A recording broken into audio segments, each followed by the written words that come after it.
Quand Mova m'a proposé de tester leur nouveau système solaire A4000, j'ai pensé réaliser un test classique. Mais les choses ne se sont pas passées comme prévu. J'ai reçu un produit avant son lancement officiel, avec plusieurs fonctionnalités encore en cours de développement. Pendant plusieurs jours, j'ai échangé directement avec les ingénieurs, remonté des problèmes, testé plusieurs firmware et suivi les améliorations. Aujourd'hui, je vais donc vous montrer ce que vaut réellement le Mova A4000, ses points forts, ses limites actuelles et pourquoi il pourrait bien représenter une nouvelle génération des batteries plug and play. Quand vous recevez en deux cartons. Donc si vous prenez bien sûr la batterie d'extension, ce carton-là, c'est pour la batterie d'extension et ici pour la batterie principale, donc qui contient les ports 1PVT et la prise AC qui va sur une prise électrique pour l'injection et la recharge.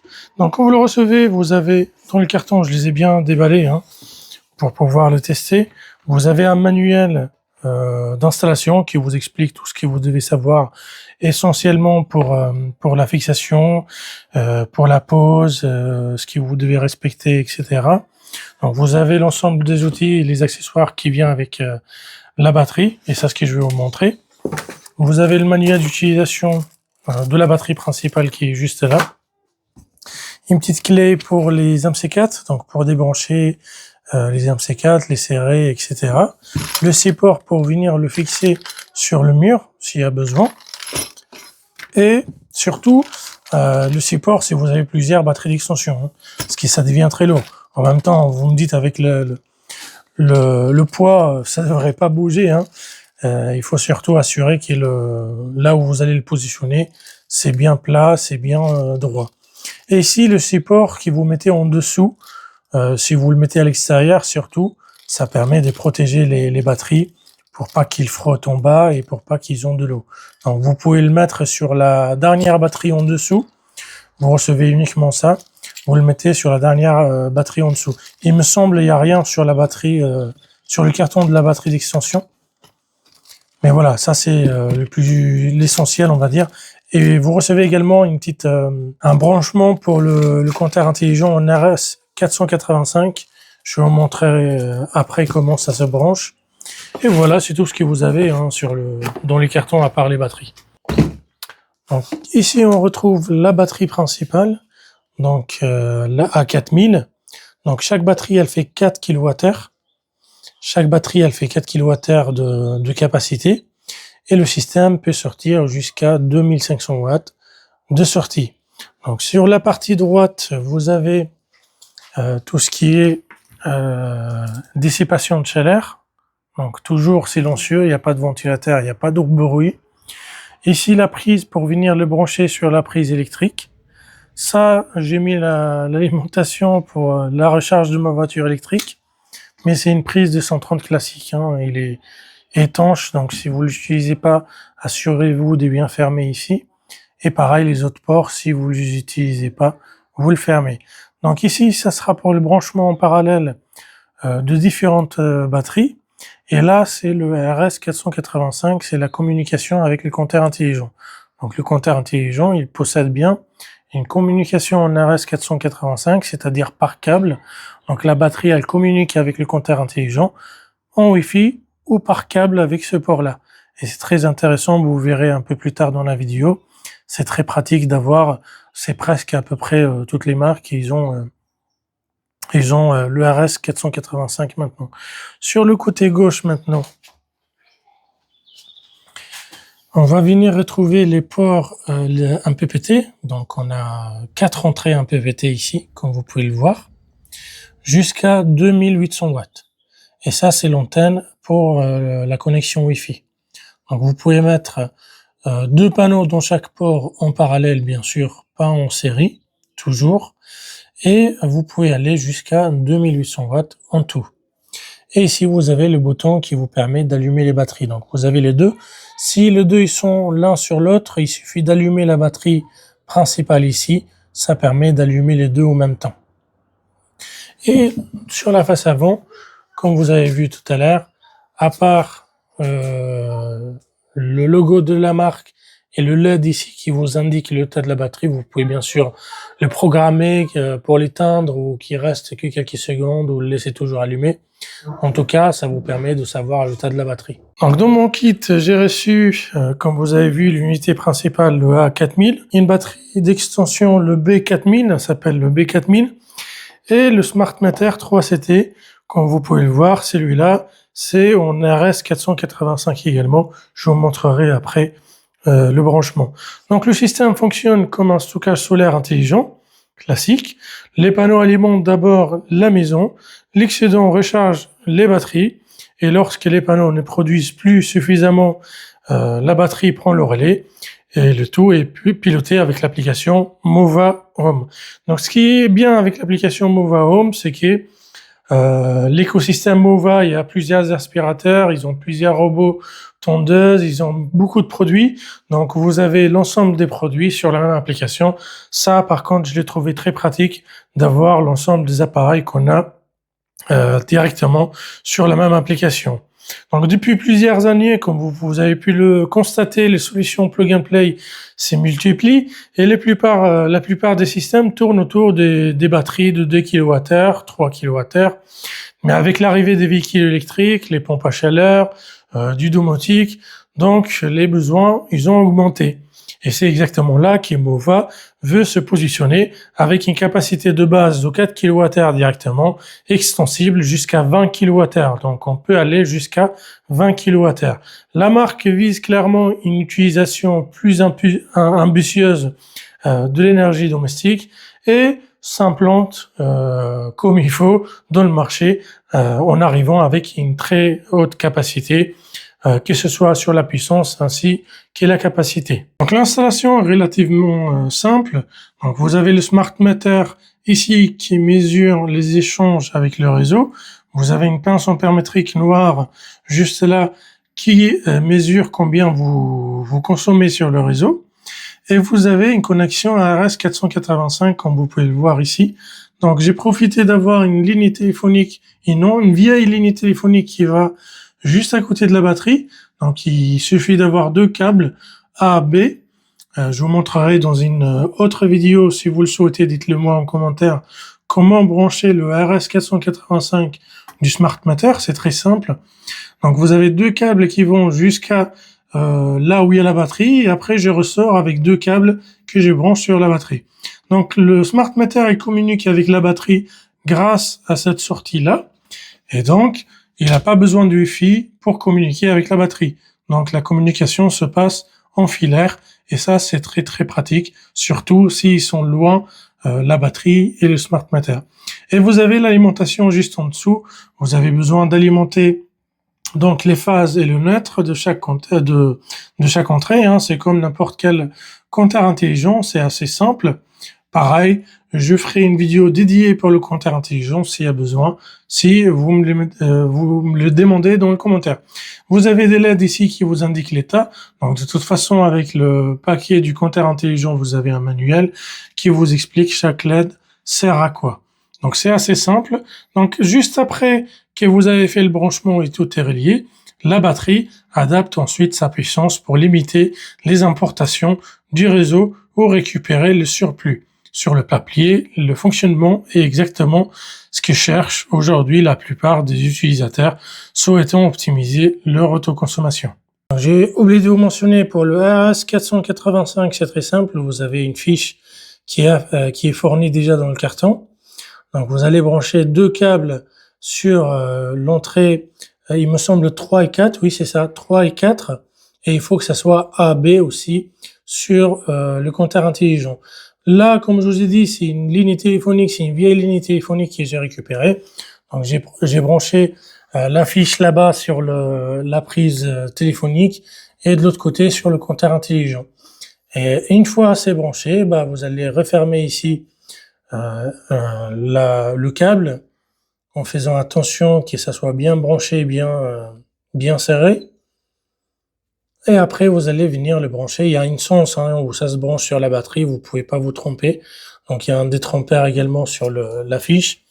Et là, vous allez venir le brancher ici et le serrer comme ça. Et après, la batterie, elle va pouvoir communiquer grâce à ce câble-là, sans besoin forcément de Wi-Fi avec le compteur intelligent. Ensuite, après, il vous suffit de récupérer le câble. Donc, je l'avais déjà branché et débranché. Vous récupérez le câble AC qui va vers la prise électrique. Donc, vous allez brancher cette partie-là sur la batterie et cette partie-là sur une prise électrique. Donc là, vous venez le brancher, vous le clipsez comme il faut, vous entendez un tic une fois elle est branchée, et l'autre partie, vous le branchez sur votre prise électrique. Donc c'est très simple au niveau de mise en place, hein, il n'y a rien de compliqué, c'est du plug and play, ça reste du plug and play comme je vous ai dit toujours. Après, il vous faut une ligne dédiée, si vous voulez débloquer la puissance, par défaut c'est à 900 watts, donc en France c'est 900 watts sur une prise électrique classique. Mais si vous voulez débloquer 2500 watts, il faudra une ligne dédiée avec un disjoncteur dédié pour la batterie. Donc, ou le brancher directement sur votre tableau électrique, c'est tout à fait possible. Donc, une fois que vous avez fait ce branchement-là, il vous suffit de prendre l'application, vous ajoutez la batterie en scannant le QR code qui est juste au-dessus ici, et en scannant le code, ça détecte la batterie, vous l'ajoutez à votre réseau Wi-Fi et tout est installé et c'est fini. Je vous montrerai des captures. Donc comment ça se présente sur l'application. C'est très simple, hein. Vous faites ajouter ou scanner QR code. Donc vous appuyez sur scanner QR code. Voilà. Et là vous allez venir donc taper le mot de passe de votre réseau Wi-Fi. Donc il faut s'asseoir en 2.4, hein, bien sûr, pas le 5 GHz, d'ailleurs c'est rappelé juste en bas ici. Vous faites suivant, et là il va rechercher la batterie. Voilà, il l'a trouvé, suivant. C'est assez simple, hein, c'est vraiment assez rapide, surtout en scannant les QR codes directement sur la batterie. Donc quand vous le recevez, elle est déjà en mode appairage, sinon vous appuyez sur le bouton d'allumage 3 fois. Et elle va se mettre en mode appairage et il va la retrouver. Donc on fait terminer. Donc voilà, on a la batterie. Donc je récupère le même espace que j'avais créé auparavant. C'est assez simple. Et là, vous avez l'interface. Comme vous pouvez le voir, là, j'ai produit 22 kWh depuis... c'est un peu plus, mais j'ai dû réinitialiser une fois ou deux la batterie, donc j'ai perdu quelques données. Vu que je l'avais reçu en version de développement. Là, on a les différentes interfaces. Donc ici, solaire, là, il fait nuit au moment où je vous fais la présentation. Il n'y a pas de protection solaire. Sinon, vous avez chargement en cours ou déchargement en cours quand elle décharge. Exportation vers les réseaux, combien la maison consomme. Et quand vous cliquez sur domicile, ici, vous pouvez contrôler la prise au réseau. Il va y avoir aussi un chargeur de voiture électrique qui arrive d'après ce que j'ai compris. Donc vous avez les différents modes ici. Vous pouvez les retrouver ici, mais directement sur cette page également. Mode de fonctionnement, vous cliquez dessus. Donc vous arrivez.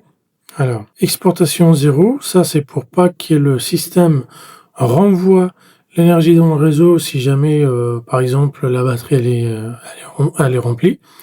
Et là, vous avez autoconsommation, ça c'est ce que vous allez utiliser. Mode intelligent, ça va être pour tout ce qui y a. Charge dynamique pour véhicule électrique, donc vous pouvez faire un planning pour recharger la voiture électrique. Alimentation de secours, si vous voulez garder en réserve de batterie, pour si jamais, si vous pensez qu'il va y avoir des pannes ou si vous voulez avoir toujours une réserve. Et là, je suis en mode autoconsommation, donc la maison, actuellement, ça consomme pas parce que j'ai un autre système qui gère. Sinon, dans paramètres, vous pouvez activer l'autochauffage des batteries. Vous pouvez régler la puissance par rapport au pays. Sinon, vous avez une puissance personnalisée. Par contre, vous allez mettre un accord comme quoi vous êtes responsable si jamais la batterie elle n'est pas installée sur une ligne dédiée.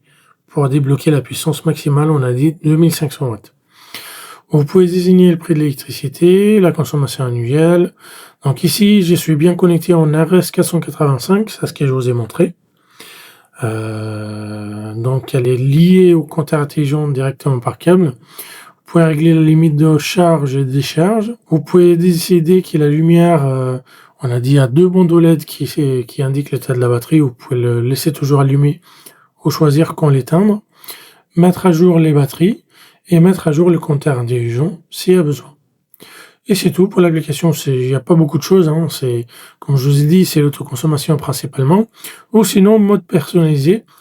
C'est là où vous allez décider de décharger et recharger dans certains horaires, par exemple, pour ceux qui ont les heures creuses, ils peuvent programmer quand ça décharge et quand ça charge. Vous pouvez d'ailleurs régler par rapport à la présence de protection solaire ou sur le réseau directement pour le recharge. Vous pouvez faire plusieurs planifications, hein. Ou sinon, voilà, c'est le mode autoconsommation principalement. Après, le mode intelligent, comme vous le voyez ici, ça va être avec l'IA et qui prend en compte les différents prix d'électricité et qui s'agère par rapport à l'ensoleillement. Voilà pour l'application. Donc, mon expérience avec la batterie, comme je vous l'ai dit au début de cette vidéo, j'ai reçu une version encore en cours de développement.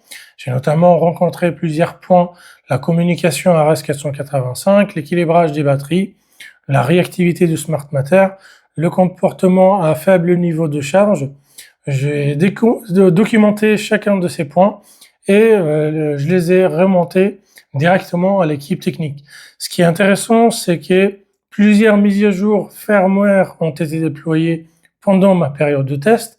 J'ai pu donc constater des améliorations progressives au fil des jours. Et depuis mes premiers tests, tout était amélioré. Donc la communication Smart Matter fonctionne désormais correctement. La gestion de l'autoconsommation a été améliorée. Le temps de réaction également a été optimisé et plusieurs anomalies de communication ont été corrigées. Donc l'équipe travaille également sur Home Assistant, un contrôle local, l'intégration des compteurs Shelly. Il faut savoir que ça va être compatible aussi avec les compteurs Shelly et d'autres compteurs tiers. Donc il y aura des optimisations du système HEMS, des fonctionnalités très attendues par les utilisateurs avancés. Il y a également l'IA qui va être ajoutée prochainement sur le HEMS dans l'application Mova. Ce que j'ai apprécié particulièrement, donc on a 4 kWh de la configuration de base, contrairement à ce qu'on peut voir avec EcoFlow, Anker et les autres conquérants. Donc ils ont resté bloqués sur certaines puissances ou certaines capacités. Donc là, on a 4 kWh de base dès que vous commandez la batterie. Donc le système est évolutif. Le Smart Matter, il est inclus dans votre commande, il est offert. Il y a des mises à jour fréquentes pour améliorer le fonctionnement. Franchement, je reçois des mises à jour presque tous les 2-3 jours. Donc l'équipe technique, ils sont réactifs. Donc j'ai pu remonter tous les soucis, ça a été corrigé rapidement, sans discussion, grâce à mes captures photos et vidéos. Donc la vision, elle est orientée HEMS complet. Donc on sent clairement qu'Emova ne cherche pas simplement à vendre une batterie, mais à construire un véritable écosystème énergétique, tout avec un écosystème maison, avec toutes leurs autres produits, toute leur autre gamme. Donc la batterie principale, elle est vendue pour le lancement, elle est à 1350 €. Donc vous avez 4 kWh de capacité de stockage, 2500 watts de sortie d'entrée AC et 2800 watts d'entrée panneau solaire. Donc ça reste très intéressant niveau prix, capacité de stockage et puissance de sortie. Pour ceux qui ont surtout des produits Mova et qui veulent avoir une intégration complète dans l'application de différents systèmes, comme je vous ai dit, c'est l'une des choses que j'ai aimé avec Mova. La batterie d'extension, elle est à 1199 €. Je vais essayer de voir si je vais pouvoir avoir un code de réduction. De toute façon, je vous mettrai en description le lien ainsi que le code de réduction si j'ai réussi à en avoir un. Donc, le point à surveiller, c'est que tout n'est pas parfait encore. Certaines fonctions avancées sont toujours en développement. L'équilibrage batterie mérite encore d'être surveillé et plusieurs fonctionnalités attendues par les utilisateurs Home Assistant arriveront plus tard. Mais l'avantage d'avoir testé ces produits avant son lancement est justement de pouvoir suivre son évolution et je suis honnêtement confiant de ce qu'Emova vont réussir à avoir aujourd'hui et dans les mois à venir. Donc après plusieurs jours de tests intensifs Je considère que le Mova A4000, c'est l'un des systèmes les plus prometteurs que j'ai pu tester récemment. Ce n'est pas encore un produit totalement mature sur le plan logiciel, mais la direction prise est intéressante et les améliorations arrivent rapidement. Je vais continuer à le tester dans les semaines à venir et mois à venir et je vous ferai bien sûr un retour dès que les prochaines fonctionnalités seront disponibles. Dites-le moi en commentaire ce que vous pensez de cette nouvelle génération des batteries 4 kWh et si vous souhaitez une dixième vidéo lorsque Home Assistant et les contrôles locaux seront disponibles. Je vous remercie d'avoir regardé jusqu'à maintenant et je vous dis à très bientôt sur un Test. Salut, salut!